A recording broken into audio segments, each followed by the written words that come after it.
하려고 합니다. 그러니까 저는 저기 삼성에서 지금 93년 3월 1일 입사해가지고요. 한 30년 넘게 이렇게 한 길만 오고 있습니다. 그래서 담백하게 말씀을 좀 드리고 싶어서 이제 왔고요. 이 리모델링 사업은 제가 이제 정비를 하다가 이렇게 맡아 보니까 한 숫자로 보면 2035년 되면 저희가 노후주택이 한 68% 정도 됩니다. 그 중에서 재개발하는 게 있을 것 같고 또 재건축이 갈 수 있는 게 있고 나머지가 이제 이쪽 사업으로 올 수밖에 없는 사업입니다. 그래서 저희가 앞서 보여드렸듯이 많이 할 수가 없습니다. 뭐 타사처럼 엄청나게 막 수주를 해서 많이 한다고 해서 이걸 다 가져갈 수가 없습니다. 그러면 사실 좀 마스터가 될 수밖에 없어서 저희는 이제 한 두 개 하나씩 이렇게 차근차근 해가고 있고요. 그리고 이제 이 사업이 활성화되기를 바라는 입장에서 사실 이제 좀 많이들 얘기하고 다니고 있습니다. 여기 어머니 아버님도 계시고 뭐 저희 또래도 계시고 저희 젊은 분도 계시는데 사실 이 사업을 해야 될지 말지에 대해 고민을 엄청 하시는데요. 이건 사실 안 하면 이상한 겁니다. 그리고 이렇게 주어졌을 때 해야 되는 겁니다. 아까 말씀드렸듯이 이게 아파트 수명이 딱 2배거든요. 지금 거의 60대를 가고 있는데 이게 아무리 뭐 영양제를 먹고 운동을 한다고 해서 이게 돌아갈 수가 없습니다.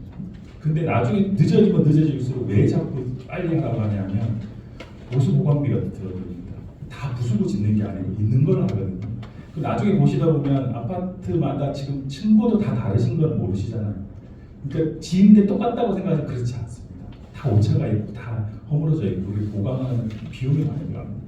그러니까 어머니 아버님들한테 제가 꼭 말씀드리는 게 이거를 하면 나는 여기 계속 살아야 되는데 나갈 수가 없고 내가 이주를 못하고 이런 얘기를 많이 하시거든요.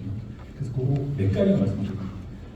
일단은 이주는 여러분 여기 계신 분 중에 한 분이라도 안 나가시면 착공이 안 됩니다. 자 그러면 결국은 그분을 내보내기 위해서 뭘 해야 되냐면 이주 컨설팅을 해서 플랜을 합니다. 그게 뭐냐면 법적으로는 안 되는 이주비가 이주 촉진비라고 해서 사업 촉진비라고 해서 이제 PF를 일으켜서 조합에서 돈을 가지고 그분들을 내보내드리는 방식을 택하고요. 지금 또 최근에 어제 저희가 입찰 하나 했습니다만 계약할 때는 딱 10%만 합니다. 물론 이제 중도금 있습니다만 50, 60이 있지만 이자 호재라고 뒤로 미루거든요. 그리고 아까 말씀드렸던 대치 하이스톤 같은 경우가 그쪽이 좀 부자가 되신 분 많은데 거기서 나오시고 입주를 안 하시고 그 전세금 받은 거 가지고 대치 음반을 사시고 그때는 그런 게 가능했습니다. 그러니까 지금 말씀하시는 거에서 가장 고민이 되고 힘드시면 자제분한테 물어보면 됩니다. 자제분이 가장 빠른 판단을 해주실 겁니다. 야 이거 내가 해야 돼? 말아야 돼? 이러면 자제분한테 물어보시면 자제분이 아버님 하신 일 없습니다. 그래서 나오실 거예요. 그리고 사실은 이거는 이제 우리가 지금 마주하고 있는데 명확하게 하나만 딱 정리하면 이런 것 같습니다. 이 아파트가 어떻게 되는지 하면 그냥 원밸리가 되는 겁니다. 그게 딱 정확한 표현입니다. 물론 그렇게 되기 위해서 비용이 더 들어갈 수 있죠. 아무래도 뭐 비용을 내야 그만큼 업그레이드 되는 거니까 그걸 취사 선택하는 과정이 아까 말씀드린 그런 과정을 겪는 거고요.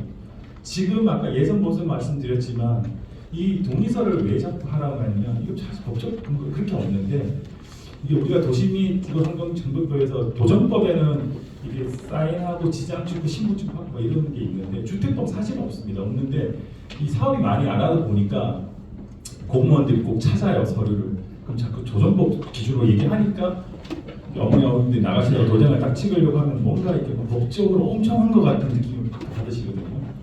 조합을 설립하기 위한, 그러니까 최소한 이제 스타트할 수 있는 법적 지위를 좀 가지기 위한 어떤 그 과정이라고 보시면 되고 사실 판단의 마지막을 언제 하냐면 리모델링 허가, 사업 승인 허가 내는 75% 그러니까 4분의 3 동의를 받을 그때 내가 할까 말까를 하시면 될 것 같습니다. 그래서 저는 이렇게 좀 이렇게 만날 때마다 좀 안타까운 게 굳이 저희가 수주를 많이 하는 회사도 아니고 이렇게 설명을 드리면서 이거를 내가 여기를 가지고 있는데 왜 안 할까? 가만히 있으면 계속 도태밖에 안 되는데 근데 뭔가를 해봐야 되는데 라고 설명을 드릴 때 꼭 드리는 말씀이 그겁니다. 자제분이나 내가 어떤 상가에 월세를 내면서 하나의 상가를 얻었습니다. 근데 아무런 행동을 안 하고 이걸 할까 저걸 할까 고민만 하면서 가만히 상가를 놀리시면 월세가 계속 나가겠죠. 지금 여러분이 그 상황입니다. 여러분은 만방강상청에 계시던 뭐 가지고 계시던 나는 그 아파트 있으니까 월세를 안 내는 거 아니야? 아니요. 지금 보유세 내시지 않습니까? 계속 나는 돈을 세금을 내고 있는 거예요. 월세를 내고 있는 거예요. 근데 아무런 행동을 안 하고 있는 거예요. 그러면서 우리 아파트는 한가운데를 볼 수 있으니까 언젠가는 엄청난 금액이 될 거야라는 가장 기본적인 인간의 욕망인 이 부에 대해서 갈망하시는데 사실 뭔가 하셔야 되는 거거든요. 솔직히 로또 한 장 안 가는데 로또가 되길 바라는 거하고 똑같은 거거든요. 그래서 저는 감히 말씀드리면 그냥 가볍게 생각하실 건 아니지만 이렇게 나가시면서 동의서 쓰시고 도장 한번 찍으시고 일단 예선전이잖아요. 한번 해보자 하는 정도죠. 느껴보시고 진행하시다 보시고 아니면 접으시면 돼요. 사실. 그리고 접는다고 해서 이게 뭐 녹화되는지 모르지만 건설회사가 사실 이 사업은 돈을 어떻게 충당하냐면 지금 정비업체나 설계업체 들어와서 열심히 이렇게 하죠. 기초 돈을 넣고 하는데 결국 시공사가 선정되면서 들어오는 돈이 이제 입찰보증금이나 도로입니다. 그리고 50억이든 80억이든 돼서 그 돈을 가지고 이제 대여금 전환해서 사업비로 씁니다. 근데 만약 이게 가다가 자초했어요. 그럼 어떻게 하실 것 같습니까? 그냥 시공사가 매몰 비용 처리합니다. 저희 사는 그랬습니다. 타사도 그렇습니다. 그래 소송한 사례도 없고요. 저희도 사실 2000년대 몽골 갈 때는 2005년, 6년, 7년, 8년에 압구정에 가서 또 제 리모델링 하러 갔습니다. 그런데 지금 그때 매몰 비용이 뭐 해서 털었거든요. 그러니까 그럼에도 불구하고 있는 사업이 온 거라는 생각을 해주시고 가면 갈수록 뭐가 발생하느냐? 비용은 계속 증가합니다. 자, 늦으면 늦을수록 뭐가 비용이 올라가냐면 공사비가 올라갑니다. 물론 공사비가 올라가면 분담이 되는 거 아니야? 분양가도 올라가지 않습니까? 그러니까 기본을 어떻게 생각하시냐에 어떤 게 종의 양면인데 저라면 그냥 일단 조깅을 할 거야. 내가 건강하게 해서 운동을 할 거야 보단 옷 좀 입고 밖으로 나가시는 걸 좀 권유드리고 싶습니다. 그리고 꼭 시공사가 저희가 아니어도 좋습니다. 하시는 게 좋은 것 같습니다. 그거는 그렇게 생각해서 말씀을 꼭 드리고 싶어서 이 시간을 내고 이렇게 오신 분들한테 말씀을 드리고 싶고 혹시나 또 이렇게 보면 왔는데 그래도 이렇게 시공사가 오면 질문하고 싶은 분이 가끔 있습니다. 가끔 이렇게 얘기를 말씀드리는데 있으시면 약간 몇 가지 받고 말씀을 드리고 왜냐하면 지금 이 한 11시부터 한 2시간 가까이 한 1시간 50분 앉아 계시지만 본인이 어떤 생각을 갖고 오신 분은 그 하나만 생각하고 있거든요. 나머지 생각 하나도 안 듣습니다. 계속 듣고 있다가 아니 그거 하나 물어봐야지 이러고 가시면 이렇게 뚝딱거리시니까 혹시나 있으시면 몇 분들에게 답을 좀 드리도록 하겠습니다. 혹시 질문 있으시면 예. 선정이 같은 거 감사드리고요. 리모델링 그거를 그냥 가지고 가는 거니까 설계 파악이 중요할 것 같은데 혹시 중공정이나 실시설 계획은 가지고 계시는 거 있고요? 네, 저희가 지었지 않습니까? 보유하고 계세요, 그 저희가 지금 저희가 하고 있습니다. 그래서 다시 또 첨언을 해드리면 저희 삼성 아파트에 대한 다른 브랜드 가기 싫습니다. 그리고 소유주분들도 그렇습니다. 이게 지금 이제 2000년대 초반에 지은 분들도 이제 움직이시거든요.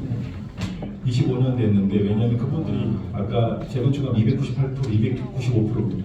재건축을 할 수가 없습니다. 그러니까 그분들도 이제 서서히 움직입니다. 근데 레미안을 갈았는데 다른 걸 간다? 삼성 아파트인데 다른 걸 간다? 그것은 제가 싫습니다. 그런 마음이고요. 그런 표현인 것 같고 지금 이 아파트가 이제는 거기에서 만약에 리모델링이 되면 아마 대전주가 되지 않을까. 한국에 바라보시면 이 위치가 희소가치 너무나 크고 있거든요. 근데 이제 너무나 안 움직이셔가지고 사실 저희가 여기를 이렇게 표현을 했는데 약간 비속어를 째려본 지가 한 2년 됐습니다. 예, 계속 여기는 해야 되는데 우리 아파트 저희가 사실 이제 모든 사람들 하면서 저희 삼성 아파트만 서칭하면 싹 다 했거든요. 그걸 계속 모니터링 합니다. 그렇게 봤는데 이 아파트는 왜? 근데 문제는 이렇게 분위기인데요. 또 어떻게 보면 지금이 더 적힌 거예요. 왜? 또 작년이었으면 또 이렇게 휘청휘청할 때는 또 안 움직이시거든요. 사실 여러분들 사실 주변에 막 집값 올라가고 지금 뭐 하고 하니 이거 뭐 이렇게 되는 거예요.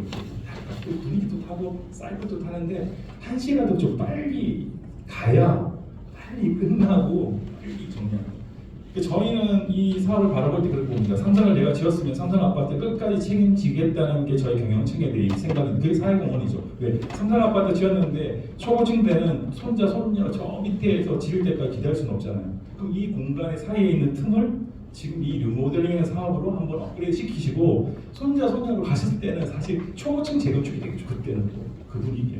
근데 지금 가만히 계시면 가만히 그냥 계속 처질 수밖에 없어서 간곡히 제가 이거 실용사업 편입하면 안 되실 것 같지만 나가실 때 동일산양 적는 게 엄청난 이제 시점이죠. 옷도 한번 입으신다고 생각하십니다. 조깅 나가기 전에. 그렇게 편하게 보시면 좋을 것 같습니다. 시작. 예. 제가 삼성아파트 25년을 했는데 네. 감사합니다. 이런 거 그때 제일 문제점이 아주 어렵고 꼬여있는 말은 안 해. 그리고 이렇게 호라고만 보면 네. 그럼 내가 알기로는 뭐가 꼬여있느냐 두 가지를 말씀드릴게요. 첫째, 우리 생각이 조금 다르잖아. 예. 이거를 어떻게 해야 될까? 네. 그 사람 보는 사람을 내가 만나서 대화해 봤어요. 그랬더니 하거든요. 예, 1번 보고 2번. 두 번째, 네. 지금 우리가 지하 6층으로 네, 네. 내려가서 네. 주차장을 네. 했는데 그 사람이 하는 얘기가 주차장을 할 수 없다는 거예요. 왜 그러냐면 내가 집안이 물러가지고 예. 있어서 알겠습니다. 지금 보는 이 친구 네. 정말 애를 먹었다는 거야. 이걸 어떻게 볼 것이냐? 자, 어르신 말씀하신 첫 번째 상가 어떻게 할 것이냐 이게 주체거든요. 예. 우리 바로 옆에 그 쪼개는 6층짜리 뭐 있잖아. 네. 그래서 그게 지금 안 돼가지고 우리가 제가 백일동에 사는데 백일동 이름은 소다 어려가지고 네. 못했죠. 이거는 지금 이거 그대로 네. 나올 것이냐? 야. 그거 세요. 제 생각이 다 뭐냐면 안 하려고 하면 안 할 사유밖에 못 찾아요. 솔직히 말씀드려요. 지금 상가 제쳐가고 제외하고 하죠. 물론 저희가 사업이 잘 되면 상가가 다시 들어오겠죠. 하고 싶어 한다면 그때는 그때 설명하면 두 번 이제 기술력은 지금 예전에 하는 기술력과 지금의 기술력은 달라지고 있지 않습니까? 지금 솔직히 10cm, 20cm 밑으로 지하철 뚫고 가는 세상에 자꾸 그런 얘기니까 저는 좀 동의하기 어렵고 말씀하신 거는 어떤 거든 멀쩡하고 좋은 사업이고 좋은 거면 다 하셨겠죠. 왜냐하면 투자도 그렇지 않습니까? 확실한 건 보면 내가 얼마를 넣었는데 얼마를 번다는 확실한 당장 하시겠죠. 모든 게 뭐냐면 리스크 테이킹을 해야 되는 거예요. 그러니까 그 리스크 테이킹인데 저는 이 사업이 리스크 테이킹이 별로 없는 것 같이 보이는 거예요. 첫 스타트. 그냥 가시다가 설명하고 들어봤는데 아까 말씀 5층, 6층인데 해보니까 6층이 안 될 수도 있잖아요. 다른 전화를 하시고 방법이 있고 설계가 되고 지금 이렇게 얘기하시지만 나중 되면 뭐부터 찾으실 줄 아세요? 신호 선정할 때는 자기 집 평면을 들면은 좀 하고 그 정도로 이렇게 이건 개인적인 사업이 되고 심지어는 이게 수직으로 올라가지 않습니까? 그러면 그 층고를 똑같이 하는 사람도 많습니다. 내 아파트 난 한 번밖에 안 올라 여기 똑같은 층이 있는 건데 위에도 똑같이 해줘라 왜 쟤도 높게 하냐 이런 얘기를 하고 그만큼 이 사업이라는 게 개인적인 게 왔다 갔다 한다는 거죠. 그런데 중요한 건 뭐냐? 아까 조문님이 보셨듯이 일단은 한번 타고 일단 가시가 된다는 거죠. 그래야 지금 말씀하시는 걸 되게 각계적으로 뭔가 얘기를 할 수 있는데 안 타고 갔는데 이런 것도 타지도 않았는데 갑자기 여기 서가지고 저 배는 안 좋고 저 배는 뭐 이렇게 얘기할 수가 없고 그리고 사실 사실 설계업체나 정비업체 하는 비용이 그렇게 세지는 않잖아요. 시공사 들어와서 한 50억, 80억, 100억 줘야 비로소 설계를 제대로 해보는 거거든요. 사실 제대로 해보고 검토를 제대로 해보고 우리가 이 사업을 가야 할지를 정할 수 있는 최소 토대는 닦을 수 있는 거예요. 그래서 그 자리까지 가보시는 걸 제가 강요가 권유드리는 거고요.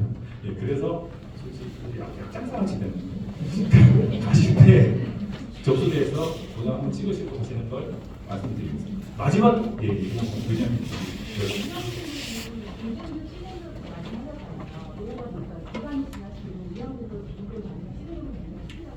네. 지금은 저희는 항상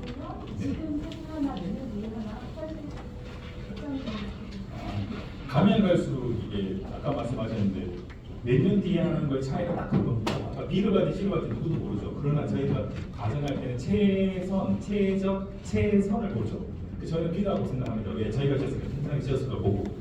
근데 만약에 C로 가면 다시 거기에 맞춰서 움직여야 될 거고. 아까 말씀하신 건데 D로 가면 어떻게 되느냐? 아까 말씀드린 나이가 들어가서 영양제 더 먹어야 되고 보수공원이가 되고. 돈이 계속 듭니다. 공사비가. 그냥 올라가는 공사비가 아니고. 그 다음 마지막으로 더 늦어지면 아무도 안 옵니다.